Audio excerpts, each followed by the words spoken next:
오늘 통독 본문은 마가복음 1장부터 3장입니다. 하나님의 아들 예수 그리스도의 복음의 시작이라는 한 문장으로 시작하는 마가복음은 예수님께서는 우리를 섬기러 낮은 자리에 온 하나님의 종으로 묘사됩니다. 예수님의 평범함은 당시 유대인의 메시아에 대한 편견을 바로잡고 메시아의 본질을 드러내며 결국 예수께서 하나님의 종이며 또한 하나님의 아들로서 능력과 권위를 가진 분임을 자연스럽게 조명하는 것입니다. 그러므로 마가는 복음이 돌발적인 사건이 아니라 선지자 이사야가 이미 대망했던 사건이고 광야에서 외치는 소리는 세례 요한이었음을 주저없이 밝히면서 그가 예비했던 예수의 이야기를 시작합니다. 마가복음 1장. 하나님의 아들이신 예수 그리스도의 복음은 이렇게 시작되었습니다. 이사야 예언자의 글에 이렇게 쓰여 있습니다. 보아라, 내가 네 앞에 사자를 보낸다. 그가 내 길을 준비할 것이다. 광야에서 외치는 자의 목소리가 들린다. 주님의 길을 준비하여라. 그분의 길을 곧게 펴라. 세례자 요한이 광야에서 나타나서 죄 용서를 위한 회개의 세례를 선포하였습니다. 그래서 온 유대 지방 사람들과 예루살렘 사람들이 요한에게 나아갔습니다. 그들은 자신들이 지은 죄를 고백하고 요단강에서 요한에게 세례를 받았습니다. 요한은 낙타털로 만든 옷을 입고 허리에는 가죽띠를 띠고 메뚜기와 들꿀을 먹었습니다. 요한은 사람들에게 이렇게 선포하였습니다. 나보다 더 강하신 분이 내 뒤에 오신다. 나는 그분 앞에 꿇어 앉아 그분의 신발끈을 풀기에도 부족하다. 나는 너희에게 물로 세례를 주지만 그분은 너희에게 성령으로 세례를 베푸실 것이다. 그때 예수님께서 갈릴리에 있는 나사렛 마을에서 요단강으로 오셔서 요한에게 세례를 받으셨습니다. 예수님께서 물에서 나오실 때 하늘이 열리는 것을 보셨습니다. 그리고 성령님께서 비둘기처럼 자신에게 내려오는 것을 보셨습니다. 하늘에서 너는 내 사랑하는 아들이다. 내가 너로 말미암아 매우 기쁘다. 라고 말하는 소리가 들렸습니다. 곧 성령님께서는 예수님을 광야로 내보내셨습니다. 예수님께서는 40일 동안 광야에서 사탄에게 시험을 받으셨습니다. 그때 들짐승들과 함께 계셨는데 천사들이 와서 예수님을 돌보아 드렸습니다. 요한이 감옥에 갇힌 뒤 예수님께서는 갈릴리로 가셔서 하나님의 복음을 전하셨습니다. 예수님께서는 때가 되었다. 하나님 나라가 가까이 왔다. 회개하고 복음을 믿어라. 하고 말씀하셨습니다. 예수님께서 갈릴리 호숫가를 지나가시다가 시몬과 그의 동생 안드레를 보셨습니다. 그들은 어부였는데 호수에 그물을 던지고 있었습니다. 예수님께서 나를 따르라. 내가 너희를 사람을 낚는 어부로 삼겠다. 하고 말씀하셨습니다. 그러자 시몬과 안드레는 얼른 그물을 놔두고 예수님을 따랐습니다. 예수님께서 조금 더 가시다가 세베대의 아들 야고보와 그의 동생 요한을 보셨습니다. 그들은 배에서 그물을 깁고 있었습니다. 예수님께서 그들을 부르시자 그들은 아버지 세베대와 일꾼들을 배에 남겨두고 예수님을 따라 나섰습니다. 예수님과 제자들이 가버나움으로 가셨습니다. 안식일에 예수님께서 회당에 들어가셔서 가르치기 시작하셨습니다. 거기에 있는 사람들이 예수님의 가르침을 듣고 놀랐습니다. 그것은 율법학자들과는 달리 예수님께서는 권위 있는 분처럼 가르치셨기 때문입니다. 회당에 더러운 귀신이 들린 사람이 있었습니다. 그가 소리쳤습니다. 나사렛 예수여, 당신과 우리들이 무슨 상관이 있습니까? 우리를 없애려고 오셨습니까? 나는 당신이 누구인지 압니다. 바로 하나님께서 보내신 거룩한 분입니다. 예수님께서 조용히 하고 그 사람에게서 나가거라 하시며 그를 꾸짖었습니다. 그 더러운 귀신이 그 사람에게서 발작을 일으켰습니다. 그리고 큰 소리를 지르면서 그 사람에게서 나왔습니다. 사람들은 모두 놀라서 이게 어찌 된 일이냐? 이것은 권위가 있는 새로운 교훈이다. 저 사람이 더러운 귀신에게 명령을 하니 그것들이 복종하는구나. 라고 하며 자기들끼리 서로 물었습니다. 그래서 예수님에 대한 소문이 갈릴리 모든 곳으로 빠르게 퍼져나갔습니다. 예수님과 제자들이 회당에서 나온 뒤에 곧바로 야고보, 요한과 함께 시몬과 안드레의 집으로 갔습니다. 시몬의 장모가 열이 나서 누워 있었습니다. 사람들이 바로 이 사실을 예수님께 말씀드렸습니다. 예수님께서 시몬의 장모에게로 가서 손을 잡고 일으켜 세우셨습니다.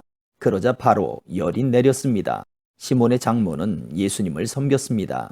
그날 저녁 해가 지자 사람들이 모든 병든 사람과 귀신 들린 사람들을 예수님께 데리고 왔습니다. 온 마을 사람들이 문 앞에 모여들었습니다. 예수님께서는 온갖 환자들을 다 고쳐주셨습니다. 그리고 많은 귀신들을 내쫓으셨습니다. 예수님께서는 귀신들에게 아무런 말도 하지 못하도록 하셨습니다. 그것은 그들이 예수님이 누구신지 알고 있었기 때문이었습니다. 어둠이 채 가시지 않은 아침에 예수님께서 일어나셨습니다.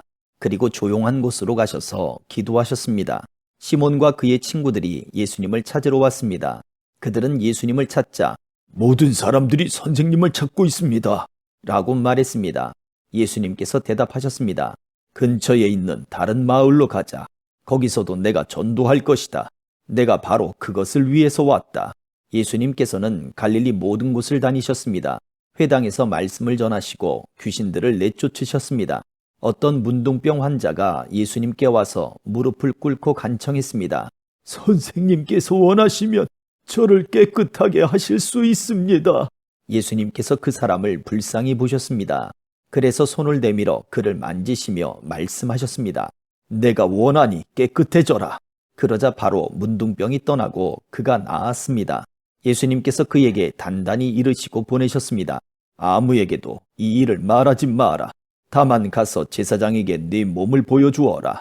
그리고 네가 깨끗해진 것에 대하여 모세가 명령한 예물을 드려서 사람들에게 증거로 삼아라. 그러나 그 사람은 가서 이 사실을 주저하지 않고 말하여 소문을 냈습니다. 그래서 예수님께서는 마을에 드러나게 들어가실 수 없을 정도가 되었습니다. 예수님께서는 사람이 없는 곳에 머무셨습니다. 그래도 사람들은 예수님이 계신 곳이라면 어디든지 상관하지 않고 사방에서 몰려들었습니다. 2장. 며칠 뒤에 예수님께서 가버나움으로 돌아오셨습니다. 예수님께서 집에 계시다는 소문이 퍼졌습니다. 그러자 많은 사람들이 모여들어 가득 찼습니다. 심지어 문 밖에도 서 있을 곳이 없었습니다. 예수님께서 그들에게 말씀하셨습니다. 4명의 사람들이 예수님께 중풍병 환자를 데리고 왔습니다. 이들은 사람들 때문에 예수님께 들어갈 수가 없었습니다. 그래서 예수님이 계신 곳에 지붕을 뜯어냈습니다. 이들은 뚫어낸 구멍으로 중풍병 환자가 누워있는 침상을 아래로 내렸습니다. 예수님께서 이 사람의 믿음을 보시고 중풍병 환자에게 말씀하셨습니다. 아들아, 네 죄가 용서되었다. 마침 거기에 율법학자 몇 명이 앉아 있었는데 마음속으로 생각했습니다. 어떻게 이 사람이 저런 말을 하는가? 하나님을 모독하고 있구나. 하나님 외에 누가 죄를 용서할 수 있다는 말인가? 예수님께서는 이 율법학자들이 속으로 생각하는 것을 곧 영으로 아셨습니다. 그래서 그들에게 말씀하셨습니다. 어째서 너희가 마음속으로 그런 생각을 하고 있느냐? 이 중풍병 환자에게 내 죄가 용서되었다 라고 말하는 것과 일어나서 침상을 가지고 걸어라 하고 말하는 것 중에 어느 것이 더 쉽겠느냐? 그러나 인자가 세상에서 죄를 용서할 수 있는 권세가 있다는 것을 너희에게 보여주려고 그랬다. 예수님께서 중풍병 환자에게 말씀하셨습니다. 내가 네게 말한다. 일어나 침상을 가지고 집으로 가거라. 중풍병자는 일어나 침상을 들고 모든 사람이 보는 앞에서 걸어 나갔습니다. 사람들이 놀라서 하나님께 찬송을 드렸으며 우리는 이와 같은 일을 본 적이 없다 라고 말하였습니다. 예수님께서 다시 호수로 가셨습니다. 많은 사람들이 예수님께 나와왔고 예수님께서는 그들을 가르치셨습니다. 예수님께서 호숫가를 걸으시다가 알페오의 아들 레위가 세관에 앉아 있는 것을 보셨습니다. 예수님께서 그에게 말씀하셨습니다. 나를 따라오너라. 그러자 레위는 일어나서 예수님을 따랐습니다. 예수님께서 레위의 집에서 식사를 하고 계실 때였습니다. 여러 세리들과 죄인들이 예수님과 그 제자들과 함께 식사를 하고 있었습니다. 왜냐하면 이런 사람들이 예수님을 많이 따랐기 때문입니다. 바리새파 율법학자들이 예수님께서 세리들과 죄인들과 함께 식사하시는 것을 보고 제자들에게 물었습니다. 어째서 너희 선생님은 세리와 죄인들과 먹고 마시느냐? 예수님께서 이 말을 들으시고 그들에게 말씀하셨습니다. 건강한 사람에게는 의사가 필요 없고 병든 사람에게 의사가 필요한 것이다. 나는 의로운 사람을 부르러 온 것이 아니고 죄인들을 부르러 왔다. 요한의 제자들과 바리새파 사람들은 금식을 하였습니다. 사람들이 와서 말했습니다. 요한의 제자들과 바리새파 사람의 제자들은 금식을 하는데 어째서 선생님의 제자들은 금식을 하지 않습니까? 예수님께서 대답하셨습니다. 신랑의 친구들이 신랑과 함께 있을 때 금식을 하지 않는다. 그렇지 않느냐? 신랑이 자기들과 함께 있는 한 그들은 금식하지 않는다. 그러나 신랑을 빼앗길 날이 올 것이고 그날에 금식을 하게 될 것이다. 그 누구도 낡은 옷에 새 천조각을 대고 깁지 않는다. 만일 그렇게 하면 새로 된 조각이 낡은 옷을 당겨 더욱 못 쓰게 될 것이다. 또한 그 누구도 낡은 술 부대에 새 술을 보관하지 않는다. 만일 그렇게 하면 술이 그 부대를 터뜨려 술과 함께 술 부대가 다 못 쓰게 될 것이다. 새 술은 새 부대에 넣어야 한다. 안식일에 예수님께서 밀밭 사이를 지나가실 때였습니다. 제자들이 길을 내면서 밀 이삭을 잘랐습니다. 바리새파 사람들이 예수님께 말했습니다. 보십시오. 어째서 선생님의 제자들은 안식일에 율법을 어깁니까? 예수님께서 대답하셨습니다. 다윗과 그 부하들이 배가 고파 먹을 것이 필요했을 때 다윗이 어떻게 했는지 읽어보지 않았느냐? 아비아달 대제사장 때에 다윗이 하나님의 집에 들어가서 하나님께 바친 빵을 먹었다. 이것은 제사장 외에는 먹을 수 없는 것이었다. 그러나 다윗은 그 빵을 자기와 함께 있던 사람들에게 주기까지 했다. 예수님께서 바리새파 사람들에게 말씀하셨습니다. 안식일은 사람을 위해 생긴 것이지 사람이 안식일을 위해 생긴 것이 아니다. 그러므로 인자가 안식일의 주인이다.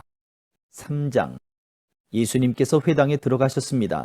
거기에는 손이 오그라진 사람이 있었습니다. 사람들은 예수님을 고발하려고 예수님께서 안식일에 그 사람을 고쳐주시는지 지켜보고 있었습니다. 예수님께서 손이 오그라진 사람에게 말씀하셨습니다. 일어나서 나오너라.